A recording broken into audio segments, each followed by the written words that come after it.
All right. Welcome into another episode of Hockey Royalty Live, the official podcast of hockeyroyalty.com. We're going to be dicing and slicing, going 0 for 2 at home. What went wrong? How do the Kings have to change their fortunes to get back in this series? Where do we think this needs to go? So get in the chat, like and subscribe. Let's go. Joe, Russell, how are we doing this evening? Doing good. It's been a fun, Kings withstanding. It's been a fun NHL playoff so far. I know the Eastern Conference has been a little bit of a letdown, but we just got started in Toronto. Joe and I were just talking about how it seems like a gutsy win for them in Boston. So it seems like some of these series that started off pretty slow, there's 4 or 5 of them that are 3-1. Now starting to get a little bit of juice in them. So it's been fun. How are you doing, Joe? All right. Yeah. Hopefully, nice to see Toronto win. Hopefully we see, I know the Islanders were losing earlier by 2. Hopefully that holds and maybe LA can make this a series and Nashville can make that a series. And we see some of these go a little bit deeper, get the Capitals and the Islanders out of here early and then get the real teams playing the rest of the way. What has been deep?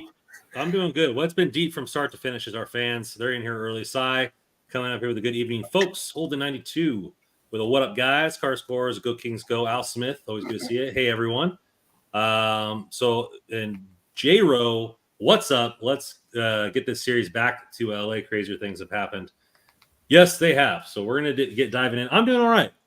Had to go back and watch the previous game Sunday. Had a big fantasy football thing.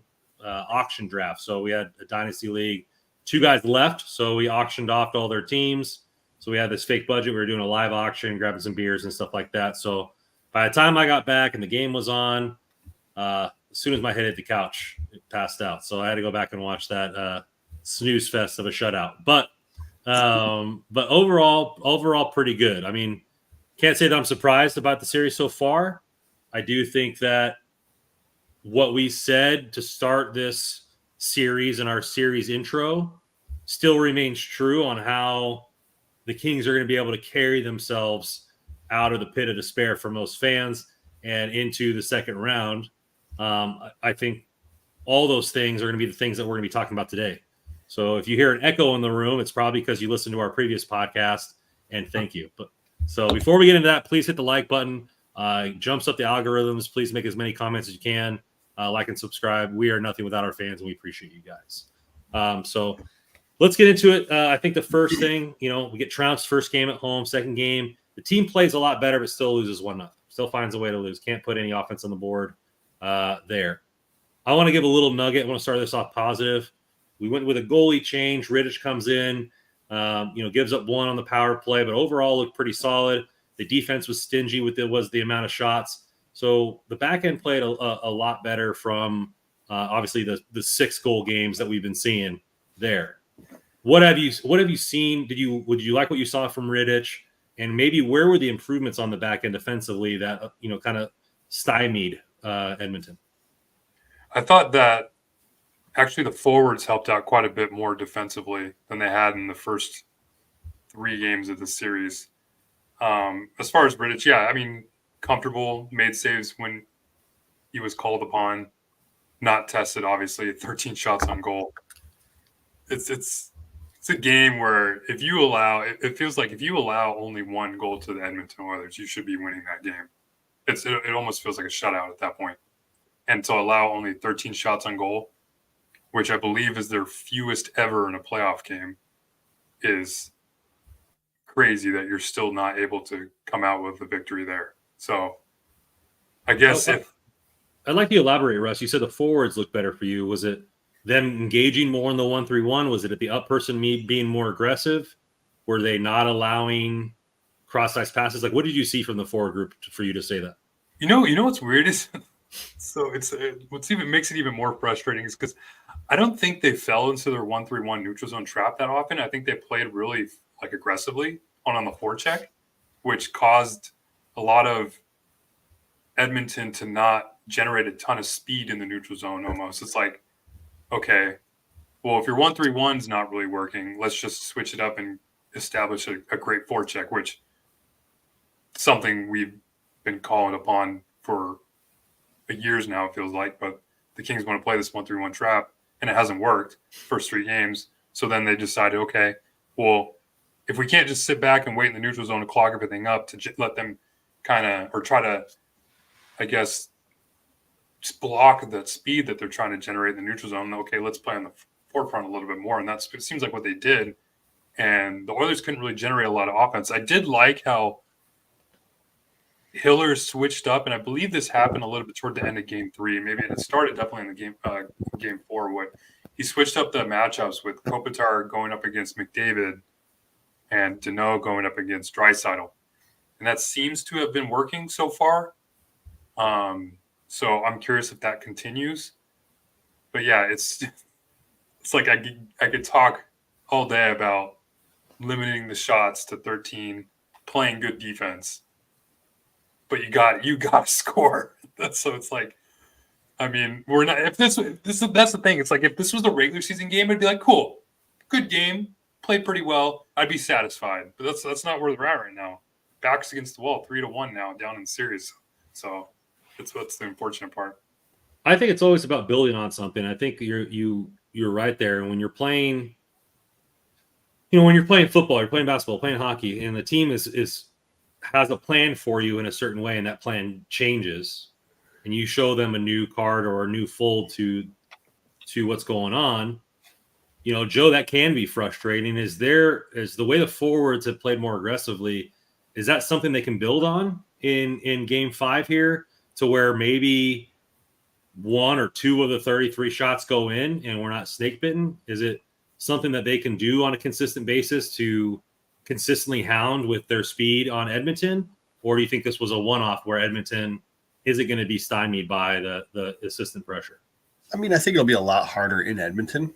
That's not to say it can't happen. And they obviously have, I don't want to say a blueprint, but certainly a little bit of a style that worked a bit better, to piggyback off what Russ said. I think it was either after the game or the next day, one of the media availabilities. I believe Jim Hiller talked about how, because I think the question was asked to him about, was this the best game that the players have tracked, the forwards have tracked back? And he says, I don't know if it was the best game that they've tracked back, but he did say that he thought that the teams, the forwards, the F3 specifically, was in better position in the offensive zone to handle any sort of, pressure maybe coming back the other way to thwart any sort of counterattack. So I think ultimately they just played more in Edmonton's zone, which is kind of what we've been talking about for 3 years, this idea that you can sit back and sustain and kind of withhold some pressure and just beat Edmonton on the counter.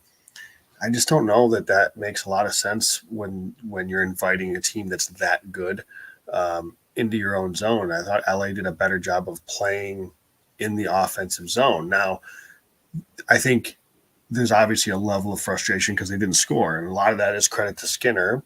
A lot of that is depending on where you look, the quality of shot attempts, hit and miss. If you look at, it's kind of varies. Natural stat trick and evolving hockey had LA at 3 goals, 3 expected goals. Money Puck was 3. I think evolving hockey was just under 3. Mike Kelly on Twitter, really good analyst who has access to SportLogic's private data, and sometimes that can be much different, and it kind of was. So despite LA having this is from Mike Kelly, despite LA having a 33-13 shot advantage, slot shots were only 8-7, and that was actually in favor of Edmonton. And Edmonton had the edge in expected goals of 1.49 to 1.3. I don't know. I mean, listen, that seems it's way off of where the public models are. I'm not going to say one's better than the other necessarily. There's different things that go into it.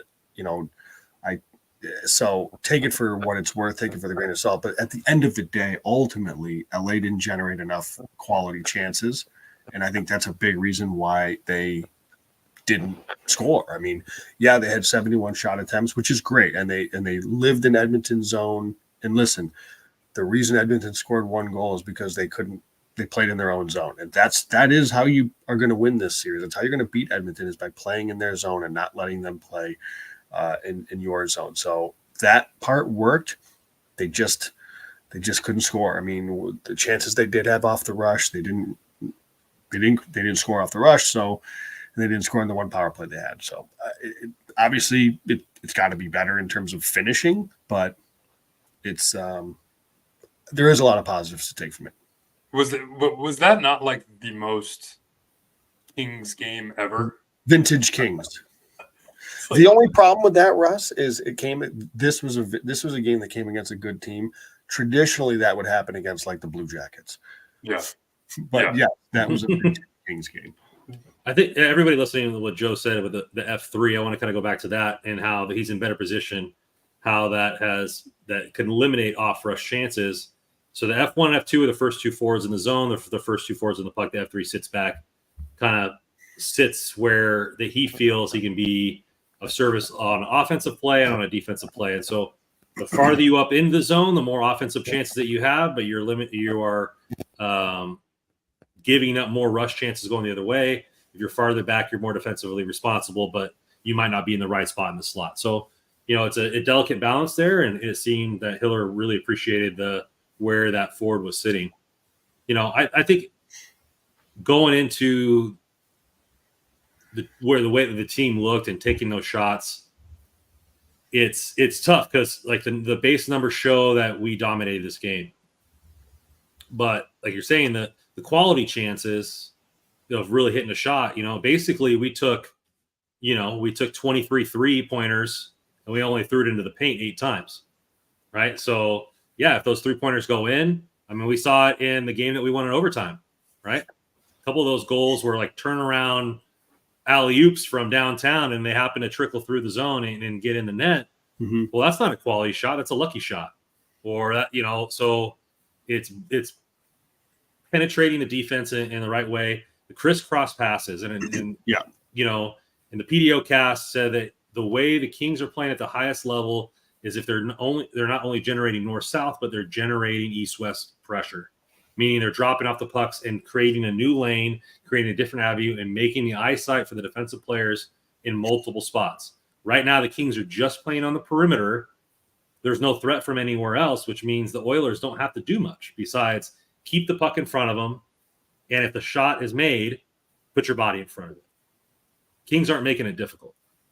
And remember, Russ had mentioned about how LA was practicing specifically about shots from the point and traffic in front. I think it was just before the series started. We had talked about it. He was watching him in practice, and I didn't want to go too crazy because, I don't know that's again, it could be a conceptual thing that you work on in practice. Not to say that is the strategy, but we talked about how that's fine and all. But I really hope there's more going to be to that, because that is not just firing shots from the point and hoping for the best is not a way to go. That's just it ain't going to win series. It certainly isn't going to beat Edmonton. So to your point, Randon, yeah, there needs to be a lot more in terms of creativity, a lot more of East-West. Some of that needs to be credited to Edmonton. Something else we talked about before the series. I don't think they get enough credit for – this is not a bad defensive team. Like, it's not as if this is like, some sort of offense only and a bunch of Erik Karlssons back there. This is a good defensive team, with the exception of Nurse and CC. I was waiting for that. Got to throw the caveat in there because got to get the jab. There you go. I mean, oh my God, they were so bad.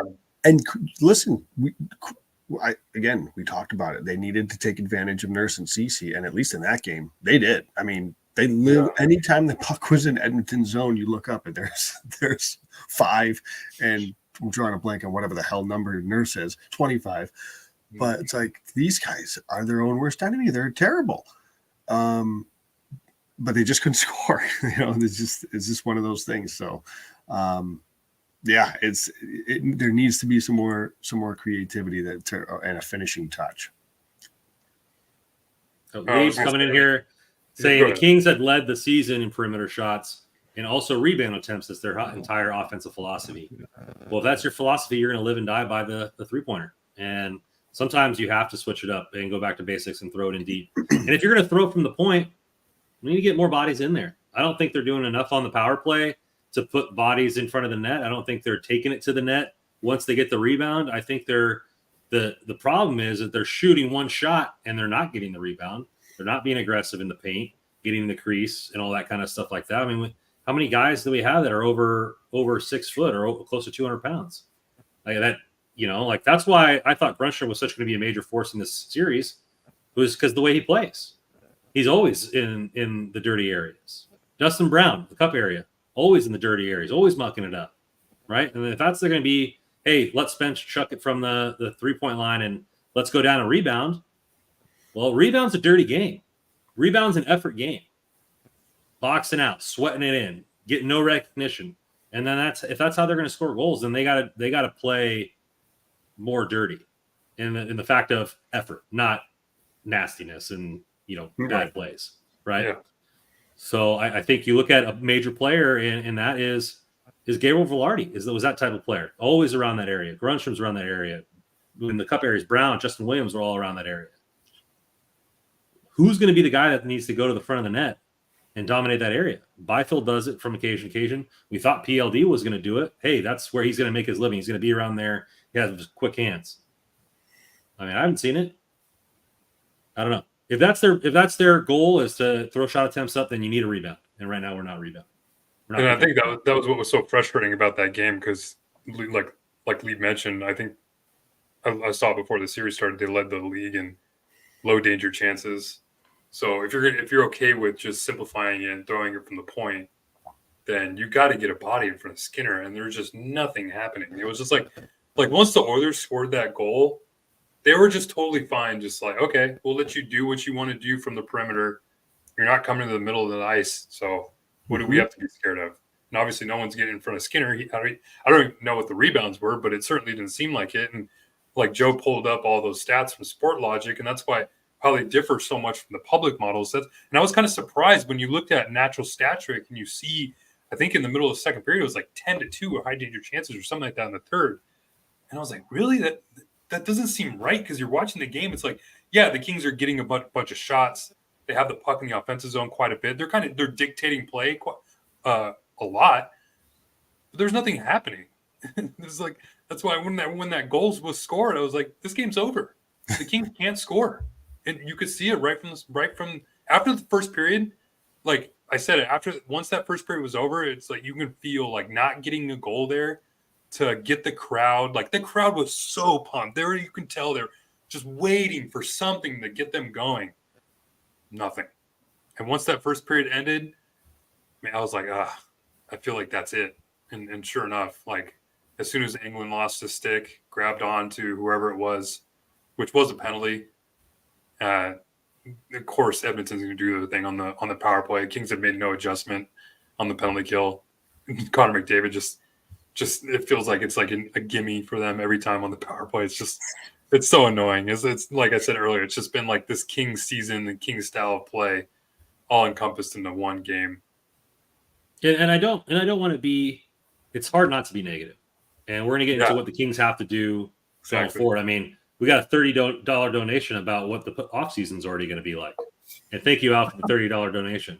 Thanks, Al. But Thank you, Al. we want to get in. We're going to after we answer Al, we're going to get into what the Kings have to do, and we already started hitting on that with if we're going to play the perimeter game, we have to do this. If we're not going to play the perimeter game, we have to do this. But there's no reason to say that we can't ramble off three.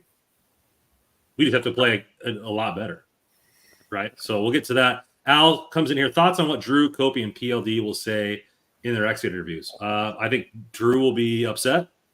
He'll say some things that may be not out of line, but a little bit more crass. Kopi will say it'll be unfortunate, and I don't know what PLD will have to say. Because I don't know if there's anybody in the media that's going to pressure him to say that his game wasn't good enough. I think he might get let off. I wonder if it's going to be hard because, and again, first of all, like you alluded to, Randon, and while I do appreciate the question, Al Smith, I feel uncomfortable doing a post-mortem before the mortem actually happens. So, but that said, PLD, I wonder if we'll get him opening up a little bit and maybe he expresses a little bit of frustration with how the season went. Could be personally, could be, maybe it wasn't what he thought coming in system wise. I don't know. I don't know. Drew, I'm curious because like at what point does and I don't know, because going back to the 1-3-1, Drew, there was some comments about how Drew said initially he didn't like it at all. And now he kind of relishes in it. And I don't know if he says that because he's being that team guy. He's being a leader. He's being an assistant captain. He's not going to go out there and say, "Guy, I hate playing the 1-3-1." That's kind of what we're doing. So you can't have him out there saying that you don't like it. But I do wonder if Drew, because if anybody's going to, it's probably going to be him. Gets into. Does he think they need a style change? Does he think they need something a little bit different? I don't know. I mean, maybe he likes it. Maybe he thinks the way they play is perfect. I honestly don't know. So that I'm just wondering with Drew and PLD especially, if we may get a little bit of, not your run of the mill answers. Yeah, that's the number one question if I'm going to ask is, it seems like, especially Drew, PLD, Kopitar, he's always going to kind of give you that same cliche answer, and I don't expect much for him. But from Drew, obviously, we know he's not afraid to be honest and everything like that. So, I mean, I've already been thinking about this, and I know we don't want to do the post-mortem. I like that we put it without the mortem, but yeah, I mean, I'd love to ask Drew. It's like you have the talent on this roster, in this lineup. It's evident. People see it across, and I was like, we listened to that PDO cast where Dmitry Filipovich even talked about how the talent is here.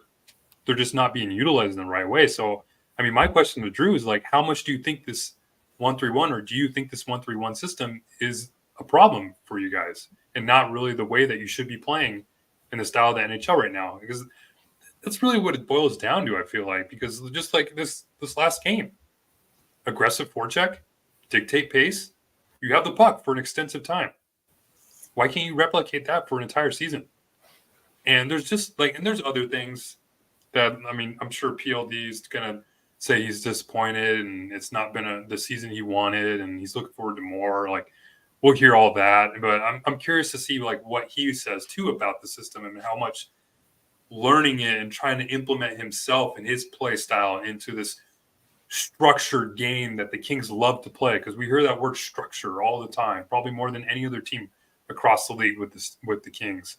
So I'm curious to see how much that, or how much PL says that maybe negatively impacted his play throughout the season, and I'd love to know how he felt he was utilized in the season, if he felt like he was utilized in the proper way, and if that maybe hampered him a little bit too. But so I know we're all. It seems like we're so down in the dumps. It's so funny because I remember when we did this last podcast, it was right after the Game 2 overtime winner, and I remember someone in the chat said why aren't you guys more excited? This is the huge win. I'm like, it's 1-1.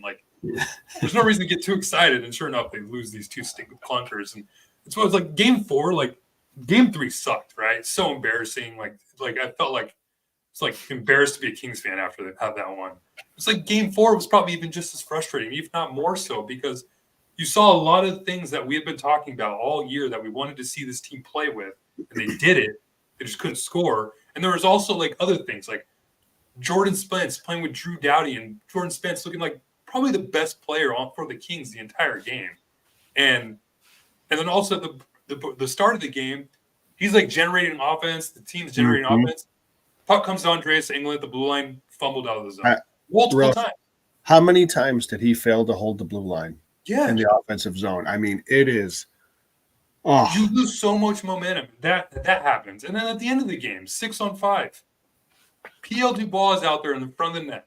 Something we probably haven't seen all year. And they wait till game 86 to try that out. It's all this stuff we had been wanting to see, and you waited to this last moment and where your back's up against the wall to try it out.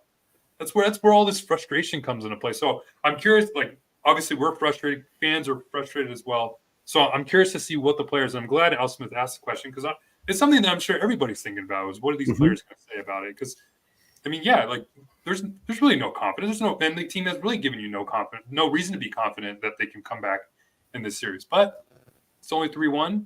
You get a big win like the Toronto Maple Leafs did today. I'm sure nobody thought they were going to win in Boston.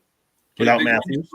See what happens. Yeah, without Matthews. So in order to win 3 in a row, you have to win the first one.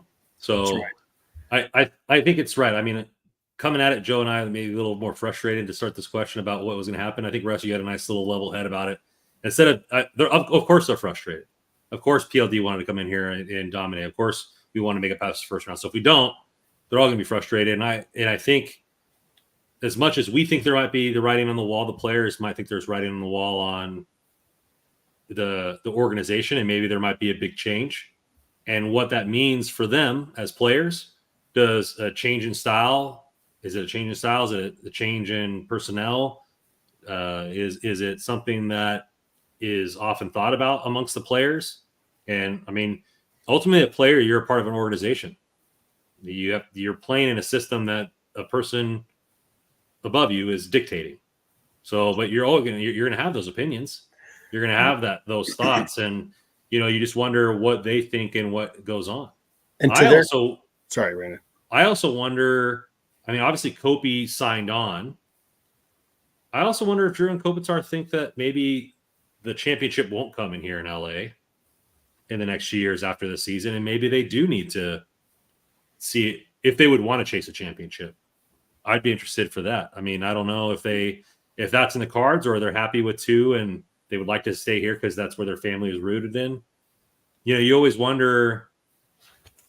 You look at. I mean, I guess the biggest example is LeBron changing multiple teams. Kevin Durant.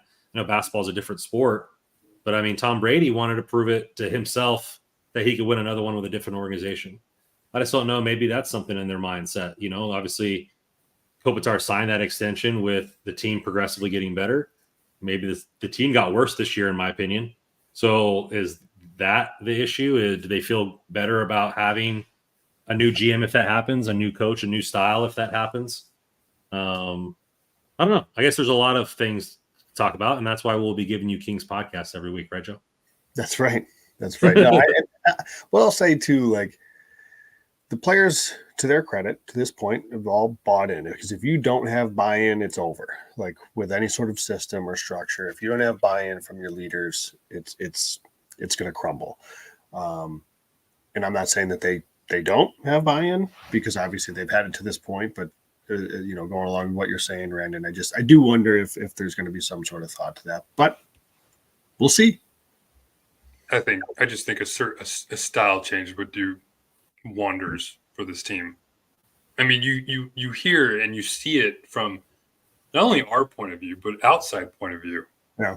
Like, this lineup's too good. I've said it all year. This lineup's too good to play that way. And you probably let alone you just add a player like Brant Clark, just him alone. Think about what he would do to the power play alone.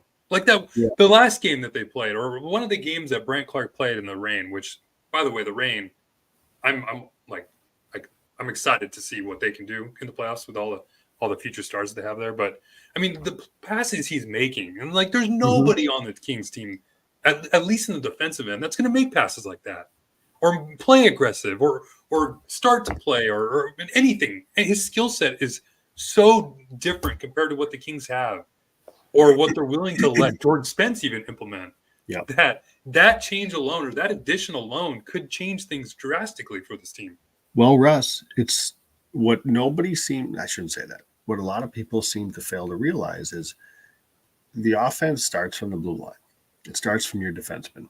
If you don't have defensemen that can make a simple first pass, even if they're not a crazy offensive defenseman or anything like that, if they can just make a first pass at least, you're up and out of your zone. The Kings do not have a defense group that is capable. And I've been pounding that drum for I don't know how long now, that people are probably sick of hearing it. But as you said, Russ, you mentioned Brant Clark. That's a defenseman. And as Russ always likes to remind me, hey, Joe, the entire left side is under contract for next year. So it is not good enough. I mean, we saw Jordan Spence on the left side a little bit toward the end of the game, which something that we've been calling for a while. If Vegas can manipulate $18 million in LTIR to get Hurdle and all this kind of stuff like that, we can make some moves on the left side if they want to. So, I'm curious. I mean, I don't want to look too far ahead, but this offseason it's going to be interesting. Yeah. regardless of whether we win or lose the series. So Yeah. hopefully we win Game 5, and that's the start. And how they're going to do that? We'll hold off on that. Yeah, how we're going to do that? I think the number one glaring thing is 0 goals on the power play. 0. Right? Power play has been horrible. Haven't really gained any pressure. You mentioned they finally made a stylistic change while putting PLD down in front of the net. Towards the end of the season, the power play was buzzing with Victor Arvidsson and everything like that. They had a lot of good games, a lot of good opportunities. They were at least holding the zone. Is this solely Edmonton just knowing what to do and putting pressure on it? Because they were doing that in Game 1 and Game 2. Or is it just a combination that the Kings aren't playing with confidence and Edmonton is forcing the issue? I think the Edmonton's penalty kill is actually playing really well. They're aggressive on top of the puck carrier every time the Kings have the puck in their own zone, and it's they're not getting enough time to make a play. And you just notice anytime the puck is on the half wall, you have 2 Edmonton Oilers players that would just bracket that player and converge. And there's no one in the middle of the ice for the Kings. That umbrella power play, there's just no one causing any kind of, I guess, pressure in the middle of the ice for LA. And you don't really have a shooter because you have Adrian Campe on the wing, who's your only shooter. He's going to get targeted. Kopitar is not necessarily a shooter. Fiala loves to pass the puck. So Victor Arvidsson likes to shoot too, but even then his shot's never really going to be that threatening. So when that happens and you're able to converge on your best power play threat, that is Adrian Kempe, Oilers are going to be successful in the penalty. We've seen it. They're 0 for 10? It's oh man, you got to figure out a way to make some sort of adjustment. You if this continues and they go over in this playoff series after all the talk of special teams that have improved throughout the year in terms of penalty kill, and then the power play that improved last year that struggled through a little bit this year, but still top 15 in the league.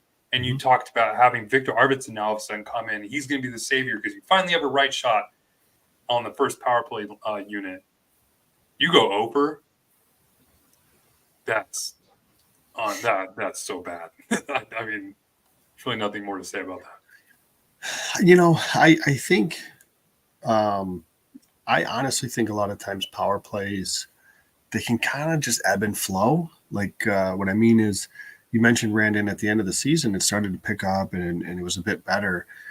And then now they're just kind of going through a little bit of a rut. And I think it gets magnified in playoffs because they can't score 5-on-5.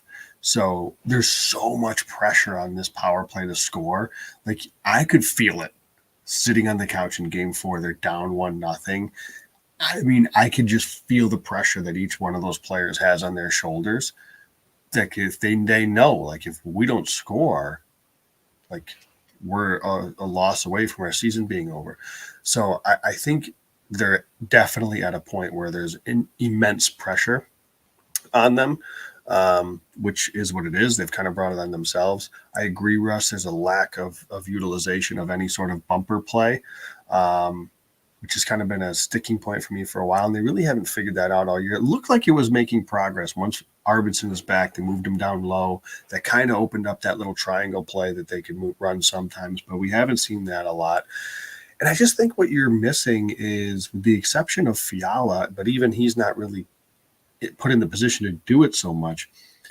They don't have somebody that's kind of like that game breaker that can make that a Quinn Hughes at the top, or a Cale Makar. And I know these are obviously some of the elites, but you're missing that high end, high skill player that can be comfortable holding that puck for the extra second, be comfortable holding that puck if he needs to make a read or make a play, a cross seam play.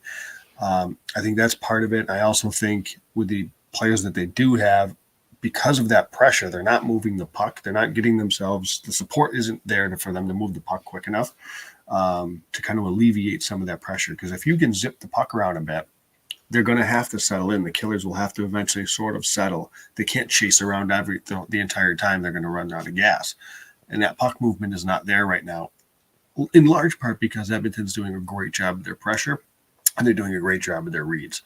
I want to go back. Joe, you were just explaining that player at the top, that game breaker. I had my eyes closed. And all I could see was number 90, was it 90? Yeah, imagine. Brent Clark. Yeah. Imagine. Again, what is it? I've been saying something. When you limit your upside is going to be limited, and the Kings have voluntarily continued to do that. But anyways, I can't believe it's the Brent Clark co-chairman, or actually not co-chairman, because I haven't nominated anybody else. I forgot his number when it came to it off the top of my head. Yeah, I mean, they don't have that like high-end elite quarterback / playmaker on that. I want to go back to something Cy in the chat said. It was a while back that he wasn't happy with Hiller, because Hiller was asked about the power play numerous times. He really did not want to talk about this power play if you watch the media availability from the other day. And he said, he's like, yeah, guys, it is what it is. Like, we're not changing it. We're not switching up personnel. Like, this is what we got at this point. And I'm going to defend him on that, because I think it may seem crazy to stick with power play that's 0 for 11. But a power play needs kind of reps. A power play needs a comfort. A power play needs a familiarity. And I think you go too crazy with changing some things in something like that at this point.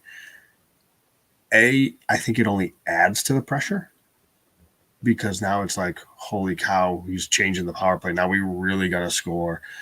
I don't know. I actually don't think that that's like a horrible idea. I think the guys that are there the guys that are there that have to get the job done. I mean, it is what it is at this point. I don't know that I disagree with his take there, that, they're not going to spend like any extra time on it. I don't think they should, maybe in practice. I think that's a video session for them to really sit and kind of watch the power play together, kind of figure out where things are falling apart. I don't think that's an on ice thing. I don't think they're going to spend extra time in practice working on it.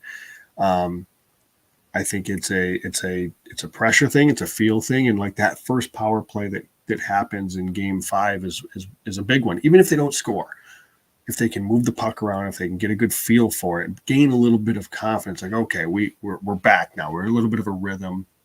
Guys are in a flow with the puck movement. So I don't know. I just wanted to touch on that. I don't know what your guys' thoughts are, if you were expecting some changes or wanting changes on the power play specifically. But I actually don't hate it by not. I think the one change I would make, and someone said it in the chat, I'm trying to find it. I think Cy said it as well. Cy's on fire today in the chat. He said, I just want one change. He said QB on the top unit. And I was thinking about that. It's like, who on the top unit is like your net front guy, or supposed to be your net front guy? Kempe is not really that net front guy. Victor Arvidsson, no. Kopitar's never really been that. Doughty, obviously, no. Fiala, no. So who's coming off, though? That's the question. Because remember, we talked about the lefty-righty thing. Yeah, Kopitar's not coming with the power play. Kempe's not coming with the power play. Fiala's not coming with the power play. So the only option is Arvidsson. So now you got the 4 lefties again. So you're running the same problem. And you're right. Where Arvidsson is really good is down low. He can make plays below the goal line. Where he's not nearly as effective as, say, Gabe Velarde was last year, was with his net front presence. Not even necessarily scoring from the net front, but just being a presence there and being an option there. Arvidsson's not as good in that spot as in that area where Velarde, and call me crazy, but I kind of think PLD is not a bad option for that. And Byfield too, for that matter. Like, guys that can do both, guys that can make plays from behind the goal line, but also guys that can be a presence in front of the net. And that's the part where, I agree that Arvidsson is not quite as good there as some other options. Yeah, but Arvidsson would be my choice. You can just have him on the second unit, and it's just more of a need at this point on the first unit, because I mean, if they're just not going to find anything in the middle of the ice, then they're going to settle for outside chances. Then you have to find a way to disrupt Skinner. So if you're replacing a 5'10" guy with a 6'5" guy, it seems like a pretty easy choice. And this, I mean, be fluid too in the changes. I mean, if that first unit isn't getting anything done in the first 45 seconds and puck comes out of the zone, put that second unit out there right away. Then you can have Arvidsson out there with his line mates. So maybe they can gain a little bit of chemistry on that second unit now that you have to know more and Arvidsson all on the ice together, and with Dubois and Jordan Spence. I mean, yeah, but besides that, like, you're not going to make any other drastic changes. This is the bet that they made. You got to lie in it. This goes with the power play and the system that they're running too. They've been preaching this all year. Joe's been saying that this isn't going to work in the playoffs. It's not been working in the playoffs. So, I mean, this is the product of what this team, what Rob Blake and the coaching staff envisioned coming into the postseason. So they've been put to the test, and right now they're failing. And this is why I don't make my bed, so I don't have to lie in it. So I think it's a big thing there. So if they can't find that consistency or that special thing where the all the passes are happening, then take the shots. Let's put Byfield down there, and let's have the net front guy be a net front guy, because Byfield could get a rebound, put it home. This game is going to be won with a lot of goals that the game two was won with. Not necessarily fluky goals, but putting the puck to the net, getting those dirty goals. We ain't going to win with 4-3 with snipes. They ain't going to be 4 snipes, right? So, like, you're going to have some of those mucky things. And you look at a lot of the power play goals comes from a guy that is in the net front. Now, granted, I mean, you got McDavid pulling people certain ways and Draisaitl certain ways, but the premise is still the same. Draisaitl shoots when he wants to shoot. Kempe shoots when he wants to shoot. We have a net front guy in Hyman. Where's our net front guy? Where's our guy disrupting down there? Where's the guy being annoying? You know, if we're not going to get the triangle passes with Victor Arvidsson and moving around fast, fine. Chuck it from the point. Let's put some bodies in front and let's play some dirty hockey and put the rebounds on. Flat out. You can't have it both ways. Because if you're not going to utilize the triangle and then you're shooting from the front, you might as well be playing hopscotch out there. Because, I mean, what are we doing? So if that's the philosophy, we're not going to change anything. Put a big body out there and let's chuck some pucks at the net and hopefully get some tips. You have to also get shots through too, and I think that's been a big issue. I haven't looked at the block shots and the man advantage, but it certainly seems like they're just not finding the shooting lanes from the point. And you know who's good at that? Jordan Spence. No, you know who's also really good at that is, and I talked about that when he first came up in the zone, is Brant Clark. It's not he didn't really have a heavy shot or even like a nice like hard shot from the point, but he got it through. Yeah. The one thing I noticed from Clark when he was on the power play for the you know why, Russ, is he's so good with like his lateral movements, the way he walks. Kings don't have it. Like, I love Doughty.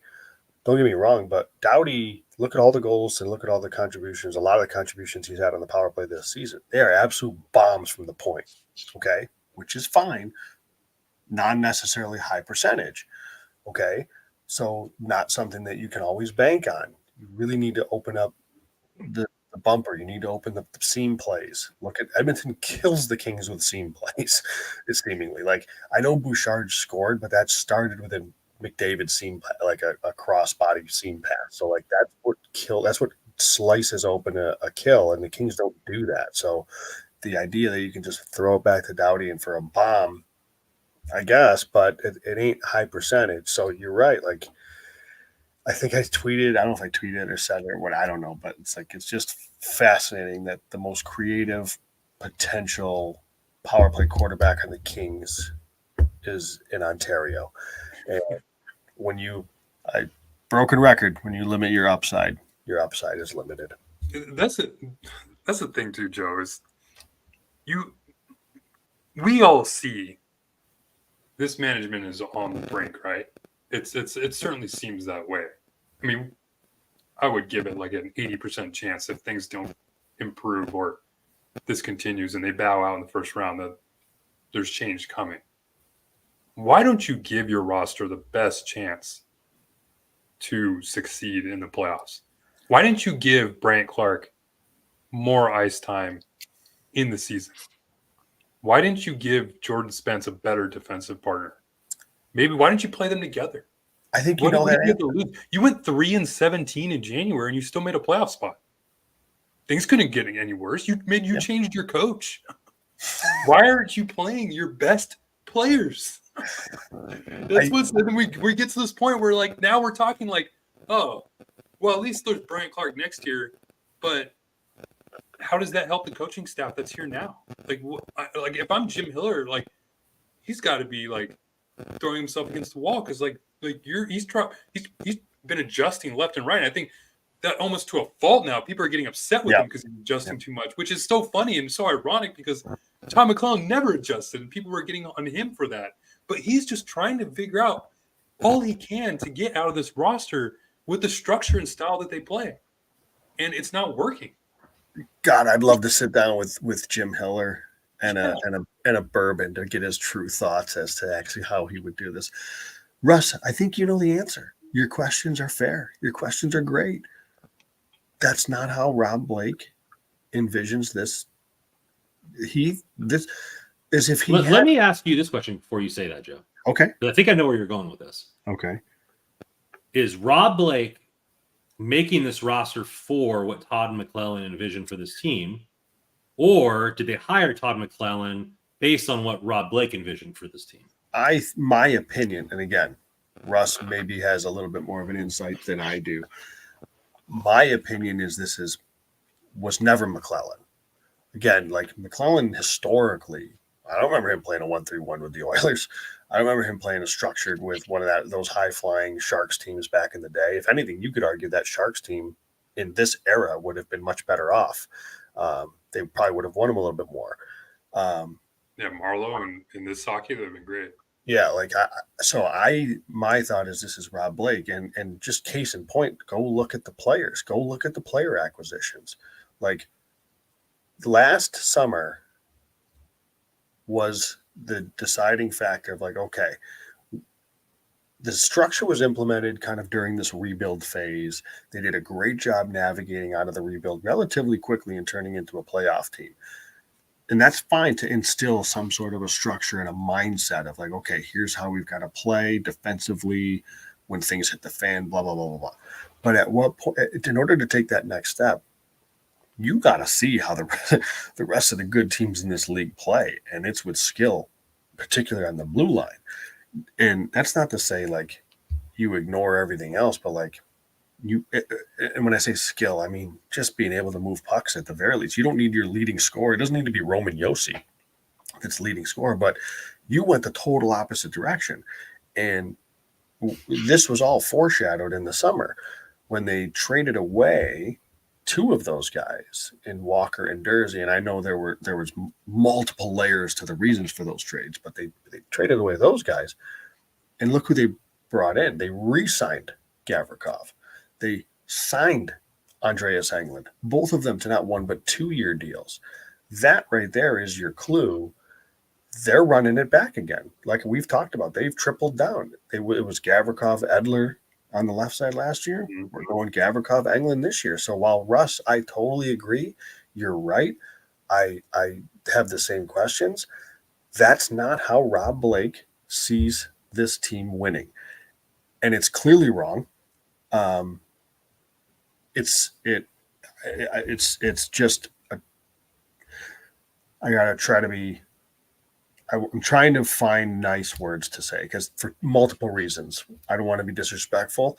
2, the series isn't over, and it's not the individual players' fault. They are what they are. Rob Blake needed big, slow, long defensemen on the left side to fill his bottom 2 because that's what the 1-3-1 and the way they play their D zone calls for. Doesn't call for flexibility. Doesn't call for being able to play a modern style. It doesn't call for that. So he handpicked players that fit this particular style of play. Andreas Englund has played every single game this year. Think about that. So you're right, Russ, but Rob Blake thinks this is a different era. So unfortunately, this is what we have. And maybe they'll make me eat my words and they're going to rattle off 3 straight wins and beat the Edmonton Oilers. I don't see it happen. Okay. But that's where it starts for me. It starts at the top and it starts with an incredible lack of understanding on how you win hockey games in the end. And just look at the one game the Kings won. They needed 5 goals to do it. You're not beating the Oilers or the Avalanche or the Stars unless you can score. Period. End of discussion. Mm-hmm. You don't score the way the Kings play hockey. There was an adage from a CEO, and I forget the guy's name, but He said, no person or no manager is good at hiring. Only the best managers know when they've made a mistake and how to change it. It's easier to get over your hubris and say, hey, I was wrong on this person, fire that person and move on. If Rob Blake keeps his job, will he have the ability to get over his hubris and maybe change it and salvage the extremely skilled players that we have in this organization? Or is he going to triple down on this style that he's implemented? Man, I don't know, man. I mean, you look at the roster, if he ends up staying, it just feels like they just would run it back. Like Joe said, all their left side of the defense is signed again for next year. I mean, but it doesn't mean that you can't put down England to the AHL. No, getting rid of Gavrikov would be a little bit tougher. Roy won't be there. You could play Spence and Roy. You don't have to re-sign Trevor Lewis. You could have Akil Thomas, who scored 3 goals, by the way, who's not in our playoff team, up on the fourth line. Like they don't have to re-sign Lazat. You could have Turcotte up there. Like there's a lot of things that they could do, small tweaks that gives you more skill on the team. And then really your only stay-at-home defenseman is going to be Gavrikov. And Mikey Anderson, Anderson has a little bit more feet and skill to him to make a first pass than Gavrikov does. But then Gavrikov's out, and you could bring in maybe the left shot defenseman that you draft this year at 20 or whatever, But you look at the second round pick last year, big 6'6" defenseman with that's a stay-at-home guy that had quote unquote the worst skating in the draft. But that's what I'm saying. Will if he keeps his job, will Blake have a talk with Luke Robitaille? Will they have a chat to change? Because Yannetti, you hear all of Yannetti's things. It's, hey, scouting is scouting. We know what the players do well. We know what they don't do well. And how and who we scout is based off of management and how they want to run their team. Lombardi was different than Rob Blake on what they value. And sometimes they're a little bit similar in what they value. Well, if Rob Blake changes what he values and realizes that he's wrong and says, hey, this didn't work, but I have a chance to change it. I have a chance to do something different by making a few tweaks here and there and moving this way and getting an offensive style-minded head coach. You look at the Niners. Well, Niners were stuck in their job. Hey, we got to get this defensive-minded guy. I know what I'm talking about. And it didn't open up until Jed York hired somebody like John Lynch and Kyle Shanahan to build a team and trust them to build a team. Sometimes, Rob Blake, maybe you have to get out of your own way and say, hey, let's try something different if this keeps going on. Well, let me ask you, put it this way, though. Like, we've seen nothing to indicate that that's what he would do, really. I mean, we've seen him get out of mistakes. We've seen him make ballsy moves. Like, the quick move was ballsy. I think he got a little too much credit for getting out of the Peterson contract, but he found a way to trade Cal Peterson. I would look at it this way, though, Randon, because you presume he's having his meetings after the season with his superiors. If he's going into them and saying, hey, guys, I messed up. I made some bad moves, but I'm going to undo them. Like, if you're like, nope, we're getting somebody else to do it. Sorry. But is that better? Is that better than saying, hey, yeah, this was the right move. We just didn't execute. Yeah, it's better, but this is a results-driven league. You can't just say, oh, like, I'm sorry, guys, I messed up. Like, give me another chance. Like, this is your third chance. And you made that big move in the offseason, and you preached about how, like, I've watched that press conference he made, or that presser he did after the Dubois trade. I've watched it like 3 or 4 times just to kind of hear again what he said and what his vision was after making that trade. And he said, you have to be strong down the middle to beat teams like Edmonton and Vegas and all this stuff, which is true. Yep. But you're not utilizing the player that you acquired in the proper way, at least in my opinion. He's also not performing, I think, in the right way. So there's got to be that there. But that's another thing it's so wild. And you've made this big move.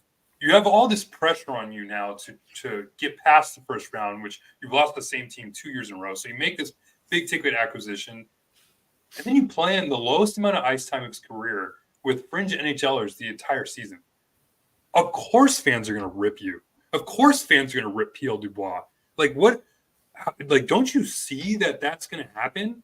Like, why wouldn't you bring in Pierre Dubois? I would have immediately just put him on the first line probably with your best players and say, hey, I made this trade. He's got all this baggage.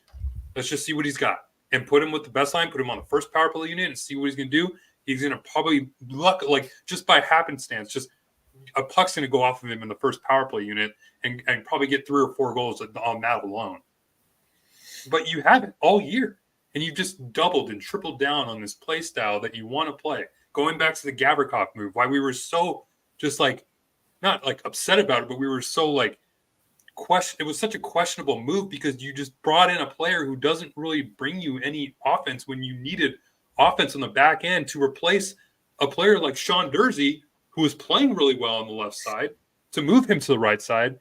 And then you just added a defensive defenseman to play that spot. Your top 4. What'd you do in the playoffs? Nothing. Sean Durzi and Alex Edler were your worst defensive pair. We all saw that coming. And then you double down again by giving Gavrikov a 2-year deal. So now you have a top 4 that's almost inept offensively. Not to be too critical of Drew Doughty, because I feel like he's probably one of the best players on the He's Kings still effective defensively. Season, yeah. But now you're inept offensively because of these acquisitions you made. By getting rid of Sean Walker, who looks outstanding playing in Colorado, given the freedom to do what he wants. Sean Durzi, who looks good playing in Arizona, he's got his defensive flaws still, but hey, he's going to be that offensive Shane Gostisbehere type of player. He's playing for the Yetis now. Oh, sorry, Utah Hockey Club. I like Utah Hockey Club. I actually like that one. Simple. All these moves he's made is just double down. So sorry, you've had your chance at this point. If this continues. Yeah, and again, you could sell me on you bringing Gavrikov last year. Like, if they brought Gavrikov in and moved Durzi down, bumped Edler out, and moved Durzi to play with Walker, like that's a little bit of like, hey, we still want to see this skill. But that was another clue.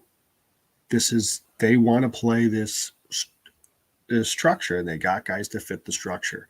So the structure would have to change, Randon, in order for that to do that. The problem is we all want the structure to change because there's more to it, but Andreas Englund cannot play in any other structure. I'm sorry.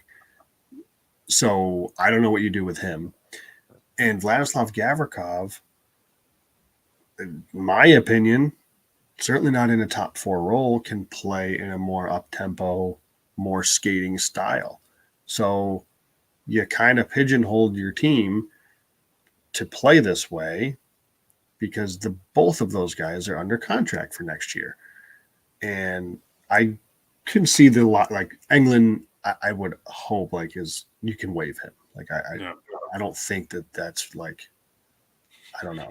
Right? Like, or keep him as a 7. He can be your 7, I guess. There's no way he's playing 82 games next year. But Gavrikov, hey, good for him. Although I do think he missed out on it. Like, he could have gotten a Ryan Graves deal, right? I think he could have gotten a big deal that maybe he was looking to do this and then get his big deal after this one. But I don't know. It seems like the vibes are a little lower on him than they were coming off of last year. But anyways, good on him. He get nearly $6 million deal for 2 years. But he's got a no move clause. He's trade piece number 1 for me this summer. Again, I know we're having this we're just kind of spiraling here, and it isn't summer. Like, it's not the offseason. The Kings are still alive. I very much understand that, but just where the conversation has gone, he makes way too much money for what he does, and you can't really alter your style to get too much more modern when you have 2 guys that really aren't cut out for it. But Joe, Englund is easy to get rid of or wait, fair, or send to the AHL. Yeah. And if Gavrikov is the only person that is making this money, then yeah, if you have to eat the $6 million for 1 year and then you fully reintegrate it, you get Clark and Spence up there. Thank you, Roy, for your time and service. You get a left shot defenseman, whether it's from the Kings or bringing somebody in that's better with their feet. You have Kiel Thomas or Fagimo with Turcotte. up there, and then the style changes. I mean, Kempe, skilled player. Byfield, skilled player. Fiala, skilled player. PLD can be a skilled player. Laferriere, very competent player. Moore scored 30 this year. Moore scored 30 this year. So, like, you're telling me that the majority of our team, the only two people that you keep mentioning are the two defensemen, and one of them is easy to get rid of. So, if that's the case, then if it's Rob Blake and he wants to make a change, or if it's a new GM, it's not like this team is horrible. No, and I want to say, the way this team was playing, I would be interested to go back and look at the win streak in the beginning of the season. How much 1-3-1 were we actually playing? Or were we playing more pressure hockey?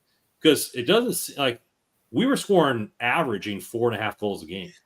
So, like, were we playing a different hockey, or were we playing to sit back and every single counter punch was working? Were we getting lucky bounce? It'd be interested to see, like, what this team actually looked like when you go back and break it down, or if it's just hazy, positive, rose-colored colored glasses memories that we have. So I don't know. This team was good. There was nobody beating the Kings in the first 2 months of the season. I mean, everybody, including myself, were like, okay, this is a Western Conference Championship type team. Maybe we get Victor Arvidsson back. This team was rolling, right? So, I mean, the skill set's there. You don't luck into averaging 4.5 goals a game to start the season. You don't luck into that. So, How much of the Canucks? But yeah, I mean, I guess we've gotten here, and I think a lot of us have written off the season. A lot of fans have written off the season already. And hey, one small dominating game. Hey, we dominate 4-0 next game, or 3-0 next game. The game looks really good. We're winning the Stanley Cup. The vibe's going to change. But I think the only reason we're talking like this is because the expectations were through the roof. You bring in an $8.5 million center. You expect more as a fan, right? First 2 years ago, we weren't expecting to make the playoffs. We thought it was a possibility. Team showed out. We take Edmonton to 7 games. Hey, man, we attempted to topple Goliath, and we just couldn't get it done. Next year, a little bit more faith. Hey, we were injured. This year, there was no excuses, and we're getting our face kicked in. And I think that's just where the Kings or Kings fans, and myself included, are like, okay, like this is spurring change. Like, this has to change, but it's not necessarily like, a lot of fans are like, let's tear it down to the nubs. Like, let's trade Fiala, let's trade Kempe, let's trade, it's like, that's not where I'm at. No, I think this team has, the core is very good. If we wouldn't be playing the way we were in the beginning of the season if the core wasn't good. So, like, where is the small tweaks that we can make this upcoming offseason to get the team back on track? Because you know what, next year my expectations are, boys, to win a first round in the playoffs. It's going to be the same thing, because we have the majority of our teams going to come back. Will the same regime have a different philosophy? Or will the new regime have a different philosophy? I for sure hope so. But that's where I'm at, because there's not many better wingers than Adrian Kempe in the NHL. There's not many better wingers than Kevin Fiala. There's not many better two-way centers than Anze Kopitar. Brant Clark is probably the best defenseman prospect in the NHL. Right? No, yeah, 100%. I mean, the word rebuild has been thrown around way too much. No. Way too much. You have Quinn Byfield, who's breaking out, had a breakout year. He's number 2 overall pick. He's only 21 years old. Brant Clark, like you said, one of the best defensive prospects not in the NHL right now. Jordan Spence, who's looked really good this playoff series, who deserves more ice time. I mean, you can go on and on. Alex Ferrier, who's having his pretty solid first year as a pro. Turcotte looks good. Thomas. You have a lot of good young stuff. And then players that are signed long-term. I mean, Kevin Fiala. Phil Deneau still signed for a couple more years. Adrian Kempe a couple more years. So you have talent here. I think that's what's so frustrating about this team too. And also what I was going to say is, like, why Kings fans' confidence is so low right now. And there's really not a lot of hope that they can come back, because you just played, and I'm pretty sure the coach echoed this too, you just played your best game in a long time and you didn't score.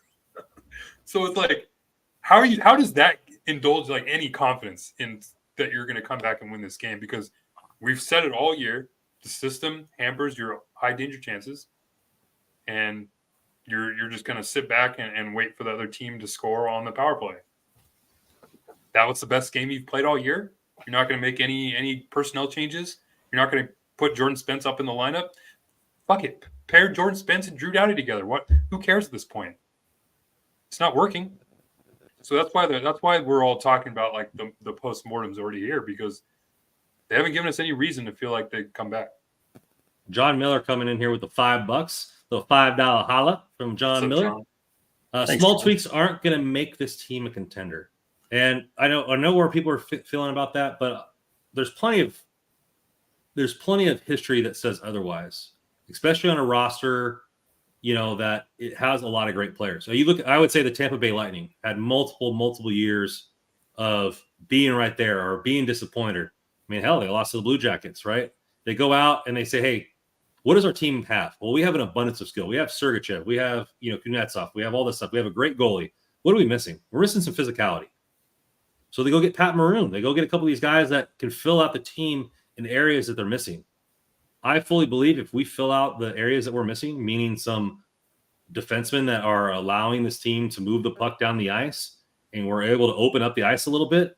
I mean, this 1-3 run has sucked all the fun out of Kevin Fiala's mustache. The mustache is dying to open up the ice, right? So I wouldn't say, hey, like if we made some smart moves, would I immediately call them a contender to start the season? No, probably not.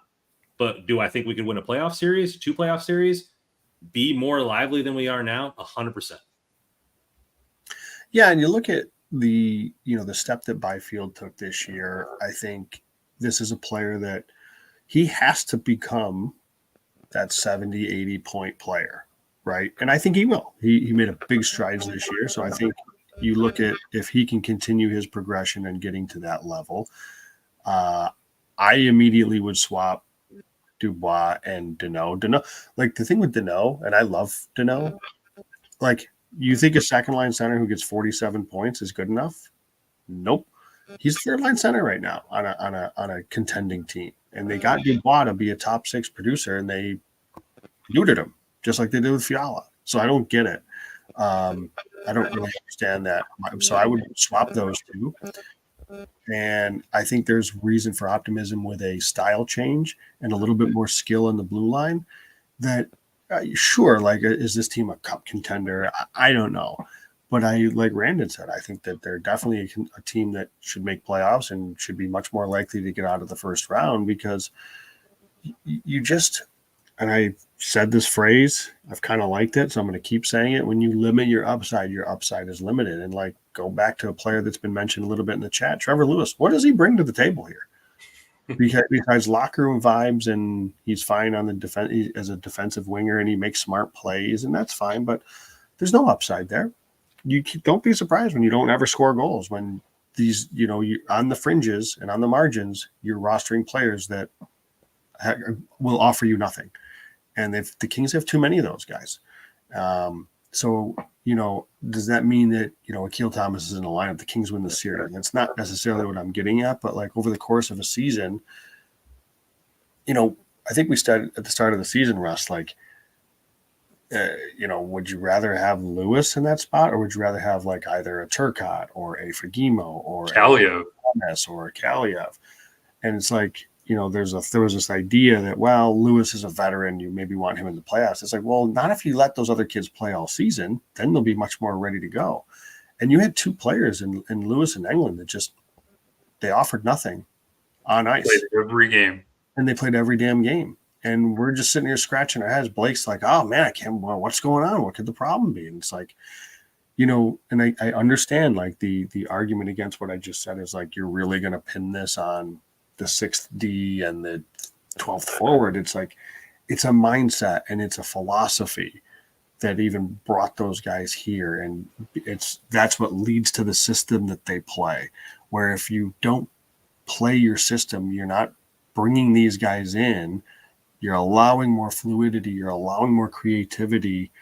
And you know what? If you want to add that little bit of toughness and guys that can play with some sandpaper, don't bring in Trevor Lewis. Find somebody else that can play that style on that fourth line. Grunstrom, I know he was hurt for parts of the season, but Grunstrom, I think, can bring a little bit of that. So, and Akil Thomas, I think he's not a big guy, but he's not afraid to get to mix it up either. So I think he's capable of doing that in some fashion. So I it's like, again, not to like look at, and I know I am singling out kind of individual players, but those are symptoms of an overall philosophy that is wrong, and it's not working, and it hasn't worked, and it's failing, and they continue to do the same thing over and over and over and over again, and then just are befuddled when a team like Edmonton skates around them all series, and it's over. I felt like this podcast, all three of us came in here today. We're going to talk about what the Kings can do to get better. And I feel this podcast was just like us three meeting at a bar, and once the first beer hit us, we wanted to talk crap about it. That's how this podcast felt. And I really genuinely did not want to have it go this way, because the series is not over. Like the Kings are not out yet, and I acknowledge that, and they could win the series still. Like, I don't think it's likely. I don't think it will, but like, they have a game tomorrow. Like, when people are listening to this in podcast form, it's going to be on game day. And we're I was so pissed that there was that extra day in between. It's like, oh, can't we just get this over with? Like, just get to game 5 already. Yeah. So, but, I mean, so we can get just be behind 3-2. We're gonna get the W tomorrow. Hey, you get a W, you never know. I mean, as much as we just shit on their performance and everything in game 4, like, there are holes in this Edmonton Oilers team. Like, that CC Nurse pairing is so bad. Like Joe said like earlier, like anytime they were on the ice, the puck was in the Kings zone. And the fact that the Kings couldn't score against them was just like, and I'm just like, man, like, could you imagine like Nathan McKinnon like going up against those two? He would just have a field day. Like, they would do whatever they wanted. And the Kings, for some reason, just can't figure it out against them, even though they're getting a lot of shot attempts, but it's nothing of substance against them. So, like, and I guess that maybe goes to more of the point of like this idea of your bottom 6 and your depth helping out and contributing, but it's not. It's not. You're limiting a lot of it, I guess, with your best player, probably your best offensive player in Kevin Fiala, playing with 2 guys who should be on the 4th line, and probably would be on the 4th line on any other playoff team still in the race. Like, what do you expect to happen there? And it's just, they couldn't figure out Fiala Dubois, even though for some reason at the beginning of the year, Dubois probably had his best 10-game stretch playing with Fiala. Look back to that game in Minnesota where P.L. Dubois had those 2 goals. That first game in Winnipeg when Velarde got hurt, P.L. Dubois had a goal and an assist, I believe. Fiala and Dubois were playing great together. Sure, their defensive style was lacking a little bit, but at least they were scoring. So you had a line that you could rely upon that to bring a little bit of offense if you needed to, and maybe develop some chemistry throughout the year.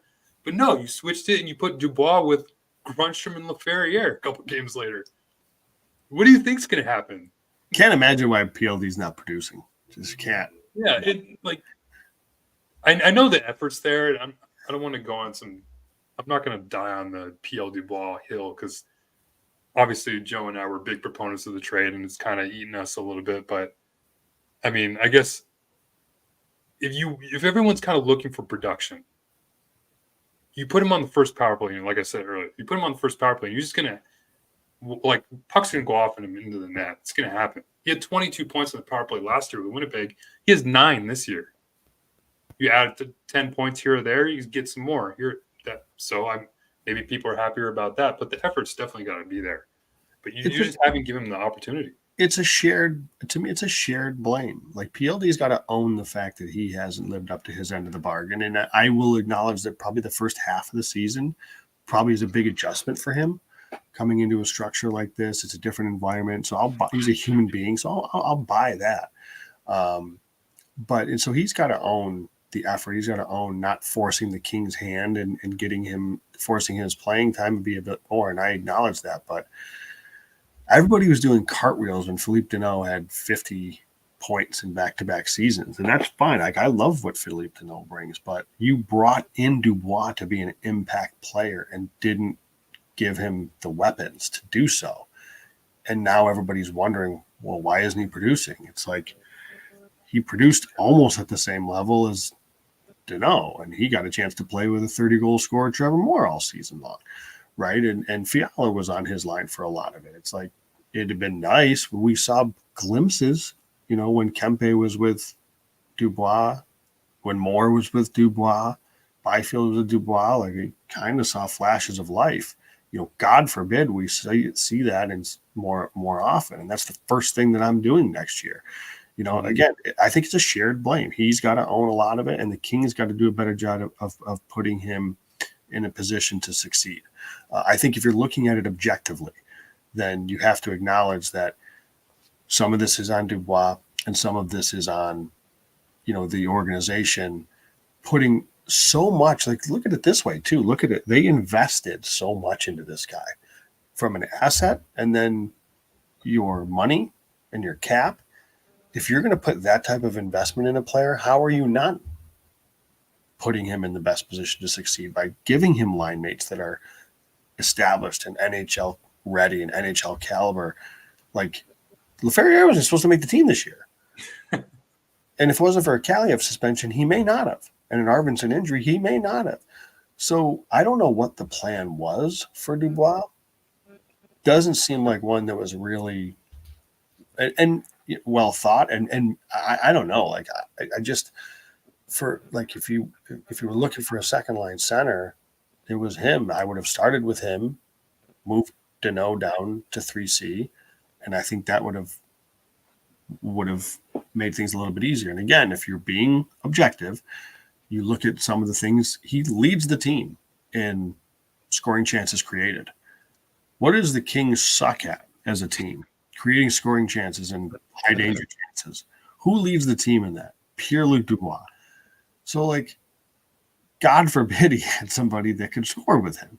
So I see the chat blowing up. It's all on him. Dubois apologists and all this stuff and Zafford stuff. Yeah, I haven't said anything yet. So.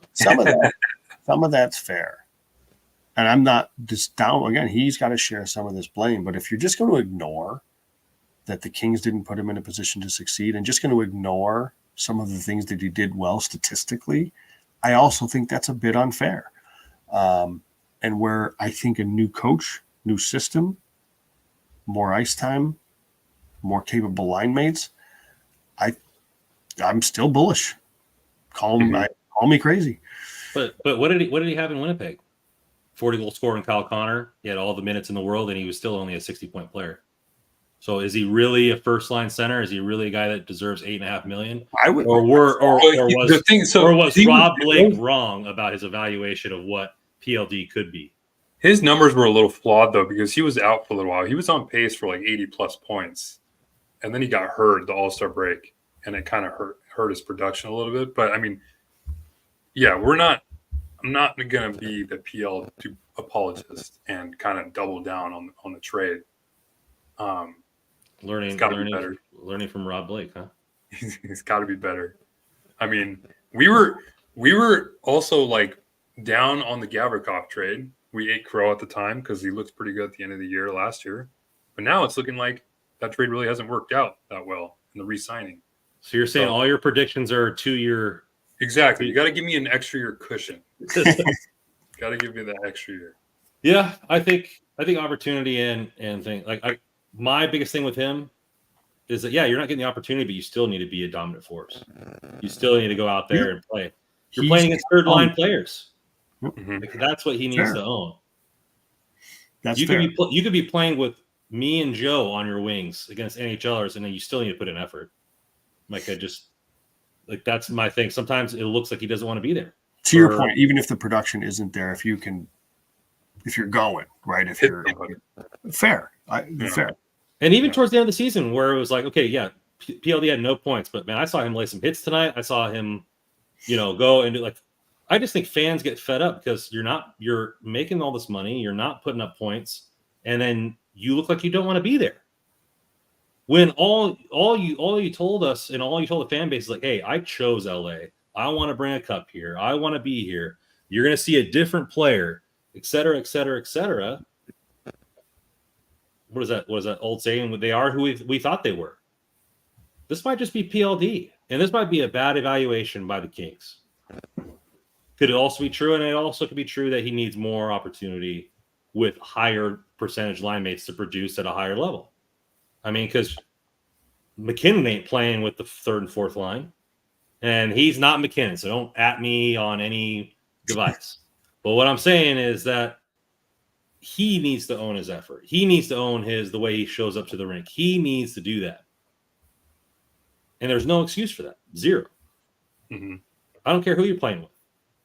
LaFerriere, even though he's not a high-end NHLer, he's an NHLer. He's playing in the same league as you. He's suiting up the same uniform, the same skates, playing in the same rain on the same ice against the same people, and effort's there almost every single night, if not every single night. So why can't that be you? That's where I think most fans are disconnected with him, and I don't think most fans will ever give him his props until they see effort consistently for 82 games and we win a series with him being a factor. He could be hated among this fan base for the entire 8 years of his contract if he doesn't change the way he wants to play games. It's only amplified this playoff series, right? Because of the matchup that everybody's talked about. You see the top two lines that the Oilers have with McDavid and Draisaitl, and then you have to figure out a way to dominate a line of McLeod, Perry, and Holloway. Like, as much as people want to talk about the depth that the Oilers have created, there's not a lot of depth there. There's not much. Like, I don't believe in that bottom six. And you have that big ticket acquisition, Dubois, that's just not. He's not living up to the hype. He's not producing. But he's also not the reason that the Kings are down 3-1 right now. So I'll say that. But he should be a reason that they should be winning too, though.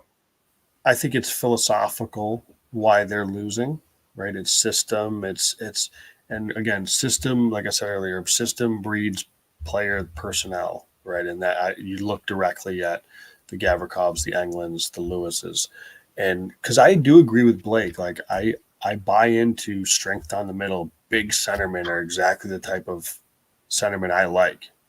Big, strong centerman. Like Anze Kopitar has been a horror, and I know he's a different player, but that's the mold that I subscribe to. So, like I would do the trade over again.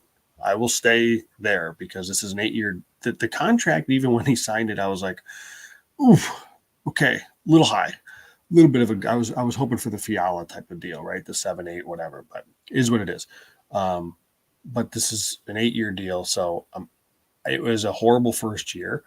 But I do think that there's more there. I genuinely do. I really think that in the right situation and with the appropriate changes, like this can be a player that they acquired. This is he can turn into the player that they acquired and signed. I still believe that. The contract, I want to reiterate. The trade I would do again, the people that are upset about losing Iafallo and Kapari, I got no time for. Sorry, guys. I got no time for you guys. Yeah. Like was our thought on the player that Velarde could beat wrong? No. Velarde's a great player. Great player. The Kings clearly needed a center because they didn't have a third-line center last year. And that's why they did this trade. Like Velarde, if they had a different plan for center, like if they said we are going to let Byfield play third line center, but Byfield wasn't great at 3C last year. There's a reason he was moved off a wing. It wasn't because he was too good at center. He was struggling, and he flourished on the wing. Flourished. So they did Blake Lizotte as 3C. Like Velarde is an outstanding, and I genuinely believe Velarde's a really good impact top 6 winger. Evidently, he'll never play a full season, so take that for what it's worth. But when he plays, he's going to be a productive winger. I mean, PLD doesn't play a full season, and he's on the ice all the time. Touche. But no, I mean the reason positionally, I think is now if that's why they made the deal. I really think that. I don't know. I'm not going to speculate on the whole Velarde didn't want to be here. I have no idea, but that's why they did it. I mean, if Gabe Velarde played center, Gabe Velarde would be here.